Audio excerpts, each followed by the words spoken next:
এরকম যদি সাদা মাংস বা গরুর কুরমার রেসিপি থাকে, পোলাও রুটি পরোটার সাথে একদম দমে যাবে। এতটা হেলদি রেসিপি, এতটা মজাদার রেসিপি। কিভাবে এই সাদা কুরমার রেসিপিটা আমি রান্না করেছি, সম্পূর্ণ ভিডিও দেখতে থাক। আসসালামু আলাইকুম বন্ধুরা, কেমন আছেন? আশা করি ভালো আছেন আল্লাহর রহমতে। আজকে নিয়ে চলে আসলাম আর একটা নতুন রেসিপি, আশা করি ভালো লাগবে।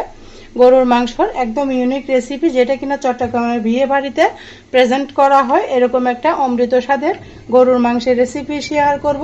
সেটার জন্য আমি এখানে 1 কেজি মতো, 1 কেজি থেকেও বেশি হবে, গরুর মাংসকে ধুয়ে পরিষ্কার করে বড় বড় টুকরা করে নিয়েছি। আজকে রান্না করব আমি গরুর কুরমা বা সাদা মাংস, যেটাই বলেন। আমাদের চট্টগ্রামের ডিস্ট্রিক্টে কিন্তু এই মাংসটাকে গরুর কুরমা বলা হয়। আর বন্ধুরা, একটা লাইক দিয়ে সম্পূর্ণ ভিডিও দেখতে থাকো।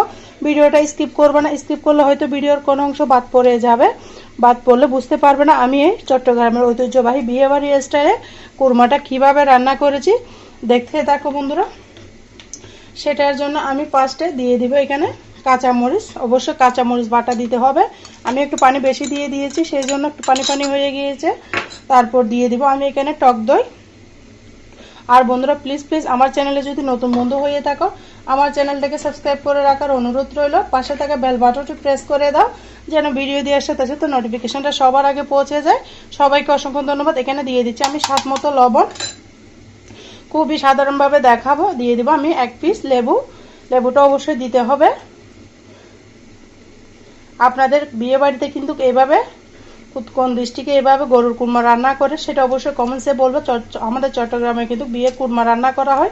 অন্যান্য ডিস্ট্রিক্টে হয়তো ঝাল রেসিপি মাংস রান্না করা হয়, তবে আমাদের চট্টগ্রামে যে বিয়েগুলো হয় সেটার মধ্যে এভাবে কুরমা রান্না করে মানুষদেরকে দেওয়া হয়। সেটাই হচ্ছে ঐতিহ্যবাহী কুরমা রেসিপি, সাদা মাংস যেটাই বলেন। এই কুরমাটাকে আমি ভালো মতো ম্যারিনেট করে রেখে দিব। খুবই মজা, একদম ইউনিক রেসিপি। দিয়ে দিব আমি এখানে সরিষার তেল। ম্যারিনেট করার সময় একটু তেল দিলে খেতে বেশি ভালো লাগে। দিয়ে সুন্দর করে মেখে ঝুঁকে আমি ভালো মতো ম্যারিনেট করে নেব। যতক্ষণ বেশি, যত ম্যারিনেট করে রাখবেন তত এই রেসিপিটা বেশি মজা হবে বন্ধুরা। আমি ভালো মতো মাংসের গায়ের সাথে মিশিয়ে দিচ্ছি। এই পর্যায়ে আমি মাংসগুলো 40 মিনিটের জন্য রেস্টে রেখে দিব। তো আপনাদের কাছে যদি সময় থাকে তাহলে 1 ঘন্টার জন্য রেখে দিতে পারেন, আরও বেশি জুসি হবে, খেতে মজা হবে। আমি ঢাকনা দিয়ে 1 চামচ দিয়ে দিব আমি টমেটো পেস্ট। আপনারা চাইলে টমেটো সসটা ব্যবহার করতে পারেন। আমি টমেটো পেস্ট করে ডিপে রেখেছি, সেটাই দিয়ে দিলাম। ভালো মতো মেখে নিব টমেটো সহ একসাথে মাংসের গায়ে গায়ে ভালো করে। আমি আর হাতে ধরতেছি না, হাতটা পরিষ্কার করে নিয়েছি, সেই জন্য এভাবে রেখে দিব আমি 40 মিনিট মতো। যত মাঝে মাঝে একটু উল্টিয়ে পাল্টিয়ে মশলাগুলো নাড়িয়ে চাড়িয়ে দিবেন বন্ধুরা। আমি আপনাদেরকে বলে দিচ্ছি আমি নাড়িয়ে দিব, আর দেখাবো না, ফিরে আসবো আমি একবারে 40 মিনিট পরে। আপনারা সবাই আমার সাথে থাকুন, পাশে থাকুন, দেখতেই থাকুন। ঢেকে দিলাম, ফিরে আসতেছি 40 মিনিট পরে। দেখো বন্ধুরা, প্রায় 40 থেকে 50 মিনিট পর আমি ফিরে এলাম। বিভিন্ন রকমের কাজ করছি, সেই জন্য রেস্টে রেখে দিয়েছি। এই পর্যায়ে আমি এখানে এগুলো আবারও আমি কিন্তু ফাঁকে ফাঁকে এগুলাকে নাড়াচাড়া করে দিয়েছি বন্ধুরা। তোমরাও কিন্তু এভাবে নাড়াচাড়া করে দিবে। উপর নিচে করে দিলে মশলাগুলো ভালো মতো মাংসের গায়ে প্রবেশ করবে, খেতে বেশি মজা লাগবে। এই পর্যায়ে আমি সম্পূর্ণ রান্নার প্রসেসে চলে যাব, সোজা যাব কিচেনে। দেখতেই থাকো, ভিডিওটা স্কিপ করবে না। স্কিপ করলে গরুর কুরমা কীভাবে রান্না করে চট্টগ্রামের ঐতিহ্যবাহী বুঝতেই পারবে না, তাই সম্পূর্ণ ভিডিও দেখতেই থাকো। দেখো বন্ধুরা, আমি এখানে একটা আগে থেকে পাতিল বসিয়ে দিয়েছি। দিয়ে দিচ্ছি পর্যাপ্ত পরিমাণে রান্নার রেগুলার সয়াবিন তেল।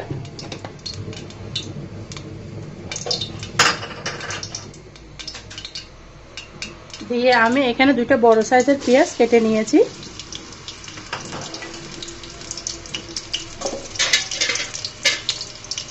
পেঁয়াজগুলোকে আমি বেরেস্তা করে নিব। সবার শুরুতে কিন্তু বেরেস্তা করে নিলে এক হাঁড়িতে সব কিছু ঝামেলা শেষ, তাই আমি সবার ফার্স্টে বেরেস্তাগুলো করে নিব। লাল লাল করে বেরেস্তাগুলো ভেজে ফিরে আসতেছি বন্ধুরা, তোমাদের সাথে দেখতেই থাকো। আর যারা এখনো পর্যন্ত একটা লাইক দাও না, প্লিজ প্লিজ বন্ধুরা একটা লাইক দিয়ে ভিডিওটা কন্টিনিউ করার অনুরোধ রইল। টিপস অ্যান্ড ট্রিক্স দেব, দেখতে থাকো। একদম পরিপূর্ণভাবে চট্টগ্রামের ঐতিহ্যবাহী সাদা মাংস বা সাদা কুরমা কীভাবে রান্না করে সেটাই শেয়ার করতেছি। দেখো বন্ধুরা, পেঁয়াজগুলোকে আমি লাল লাল করে বেরেস্তার আকারে করে নিচ্ছি। আর এই রেসিপিটা হচ্ছে আমার ছেলের রিকোয়েস্টের রেসিপি। ও বলেছে আমাকে একটু আম্মু সাদা কুরমা করে দাও বিয়ে বাড়ির স্টাইলে, তাই এই কুরমাটা রান্না করতেছি, তাই তোমাদের সাথে শেয়ার করতেছি। আশা করি ভালো লাগবে, না হলে কিন্তু রান্না করতাম না, ভিডিওতে শেয়ারও করতাম না। আমার ছেলের উদ্দেশ্যে ভিডিওটা বানাচ্ছি, ও খাবে আর ভিডিওটা তোমরা শেয়ার করতেছি। আশা করি ভালো লাগবে, তাই স্টেপ বাই স্টেপ দেখিয়ে দেবো, স্কিপ করবে না ভিডিওটা। এই পর্যায়ে আমি বেরেস্তাগুলোকে উঠিয়ে নিব। দেখতে পাচ্ছ সুন্দর করে বেরেস্তা করে নিতে হবে অবশ্যই। বেরেস্তা দিলে মাংসটা খেতে বেশি ভালো হয়।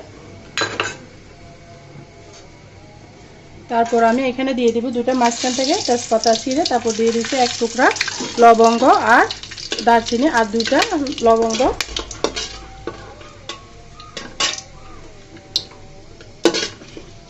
এখানে এগুলো একটা সুন্দর যখন গন্ধ বের হবে তখনই আমি দিয়ে নিয়েছি এখানে 1.5 চামচ মতো রসুন বাটা, তারপর দিয়ে 1 চামচ আদা বাটা, 1 চামচ সরিষা বাটা।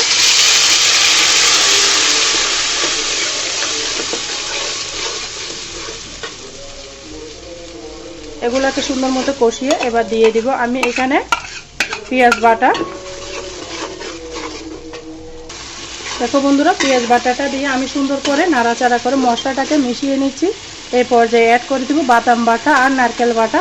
এই রোস্টের মধ্যে গরুর মাংস, সাদা মাংসের মধ্যে অবশ্যই বাদাম বাটা আর নারকেল বাটা দিতে হবে। দিয়ে সুন্দর মতো এগুলোকে আমি নাড়াচাড়া করে নেব, যেন কাঁচা গন্ধটা চলে যায় সেই পর্যন্ত নাড়াচাড়া করব। বন্ধুরা দেখতেই থাকো। এই পর্যায়ে বাদাম বাটা সেই ব্লেন্ডার ঝাড়টা দিয়ে একটু পানি দিয়ে দিলাম, দিয়ে আবারও ভালো মতো কষিয়ে নিব, কাঁচা গন্ধটা যাওয়া পর্যন্ত ভাজতে থাকবো। দেখো বন্ধুরা, আদা রসুন বাদাম বাটা যখন ভাজা হয়ে যাবে তখনই আমি দিয়ে দিব জিরা বাটা। এখানে আমি সবগুলা কিন্তু বাটা মশলা ব্যবহার করতেছি, বাটা মশলা দিয়ে। দেখো বন্ধুরা, মশলাগুলো আমার কষানো হয়ে গিয়েছে। বাটা মশলা দিয়ে যে কোনো রেসিপি বানালে খেতে ভীষণ মজা লাগে। আর তেলটা ছেড়ে দিয়েছে, হয়তো তোমরা দেখেই বুঝতে পারতেছো। আর এই পর্যায়ে আমি এখানে মাংসগুলো ঢেলে দেব। ম্যারিনেট করা যে মাংস রেখেছি সেটা আমি ঢেলে দিলাম, দিয়ে আমি আবারও নাড়াচাড়া করে দিব। কতটা সুন্দর লাগতেছে দেখতে থাকো বন্ধুরা সম্পূর্ণ ভিডিও।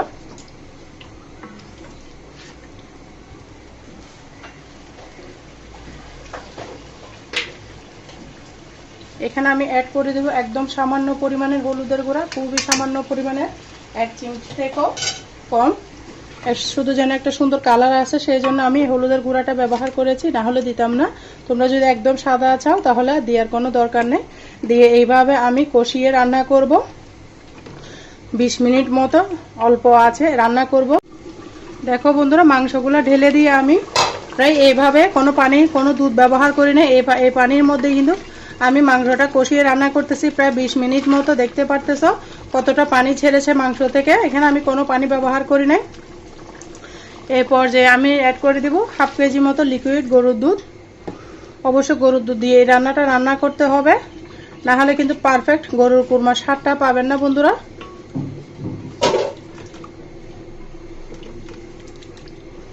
অনেকক্ষণ রান্না করতে হবে, এখনো কিন্তু শক্ত।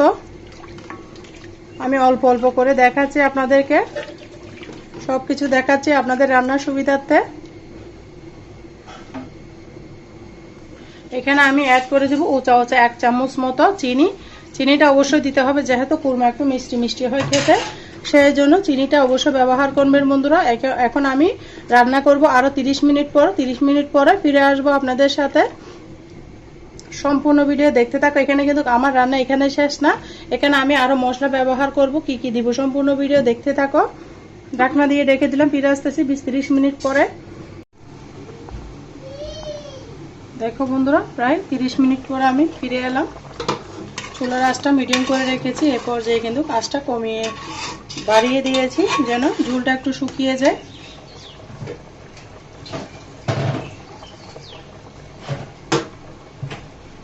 এখানে আমি নিয়েছি 1.5 চামচ মতো কর্নফ্লাওয়ার। তারপর দিয়ে দেব ঠান্ডা পানি। অবশ্যই ঠান্ডা পানির মধ্যে কর্নফ্লাওয়ারটাকে গুলিয়ে নিতে হবে, দিয়ে ভালো মতো মিশিয়ে নিতে হবে।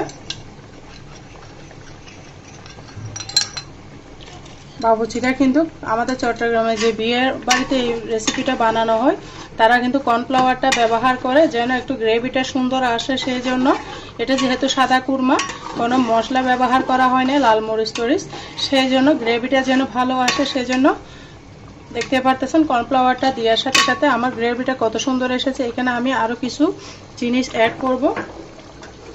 সম্পূর্ণ ভিডিও দেখো বন্ধুরা, স্কিপ করো না। এখানে আমি দিয়ে দিলাম আমার হাতে করা বিভিন্ন রকমের মশলা, প্রায় 15 রকমের মশলা দিয়ে আমি এই মশলাটা বানিয়েছি, স্পেশাল মশলা বলতে পারো। সেটা আমি দিয়ে দিলাম 1 চামচ মতো। এখানে আমি ধনিয়া জিরা বাটা দিয়েছি, সেজন্য আমি এটা এখানে আমার বিভিন্ন রকমের মশলা করা, সেটা 1 চামচ দিয়ে দিয়েছি। মাংসটা কিন্তু সিদ্ধ হয়ে গিয়েছে বন্ধুরা, দেখতে পাচ্ছ কতটা সুন্দর কালার এসেছে। সবার শেষে আমি অ্যাড করে দিব এখানে ঘি, যেটা না দিলে এই রান্নাটা কিন্তু অসম্পূর্ণ থেকে যাবে। ঘিটা অবশ্যই দিতে হবে।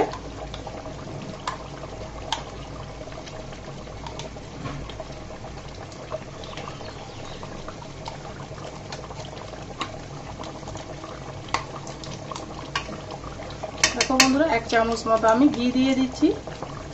ঘিটা দিলে রান্নাটা একটা সুন্দর স্মেল আসবে।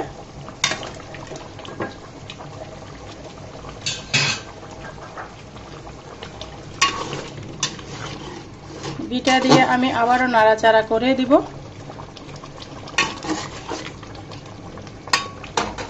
দিয়ে দিব আমি এখানে পেঁয়াজ বেরেস্তা। চুলার আগুনটা কিন্তু বন্ধ করে দিয়েছি। আমি পরিবেশন করে দেখিয়ে দেব কেমন হয়েছে আমার গরুর মাংসের সাদা কুরমা বা সাদা মাংস রেসিপি। এই পর্যায়ে দিয়ে দেব উপর থেকে কয়েকটা কাঁচা মরিচ। আমি এভাবে ঢাকনা দিয়ে ঢেকে দেবো 5 মিনিট। 5 মিনিট পর ফিরে আসতেছি বন্ধুরা। দেখো বন্ধুরা, পরিবেশন করে দেখিয়ে দিব কেমন হয়েছে আমার গরুর কুরমা রেসিপি। কতটা ঘন জুসি কালার এসেছে দেখতে পারতেছ। এভাবে তোমরা রান্না করে খাবে। এখন তো কুরবানির সময় সবার বাসায় অ্যাভেলেবেল হয়তো গরুর মাংস আছে, তাই এভাবে সাদা কুরমাটা বানিয়ে খাও, খেতে অসাধারণ লাগবে। দেখো বন্ধুরা কেমন হয়েছে গরুর মাংসের সাদা কুরমাটা, অবশ্যই ছোট্ট একটা কমেন্টসে বলে যাবে। আমি একটু সুন্দরের জন্য পেঁয়াজ বেরেস্তাটা উপর থেকে ছড়িয়ে দিচ্ছি। পেঁয়াজ বেরেস্তা দিলে খেতে বেশি সুন্দর লাগে। অনেক অনেক মজাদার একটা রুবনীয় রেসিপি শেয়ার করেছি। আশা করি তোমাদের কাছে অনেক ভালো লেগেছে। ভালো লাগলে লাইক কমেন্ট শেয়ার করতে ভুলবে না। আর বন্ধুরা, তোমরা যারা আমার সাথে এতক্ষণ পর্যন্ত ভিডিও জুড়ে ছিলে সবাইকে অসংখ্য ধন্যবাদ। অনেক অনেক ভালোবাসা। সবার জন্য শুভকামনা ও দোয়া রইল। আজকের মতো আমি এখানে বিদায় নিচ্ছি। সবাই ভালো থাকো, সুস্থ থাকো। আমার কথার মাঝে যদি কোনো ভুল ত্রুটি হয় সবাই আমাকে ক্ষমার দৃষ্টিতে দেখো। যে কোনো পরবর্তী রেসিপি ভিডিও নিয়ে আবারও চলে আসবো তোমাদের মাঝে। ততক্ষণ পর্যন্ত ভালো থাকবে। আল্লাহ হাফেজ। আসসালামু আলাইকুম ওয়া রাহমাতুল্লাহি ওয়া বারাকাতুহু।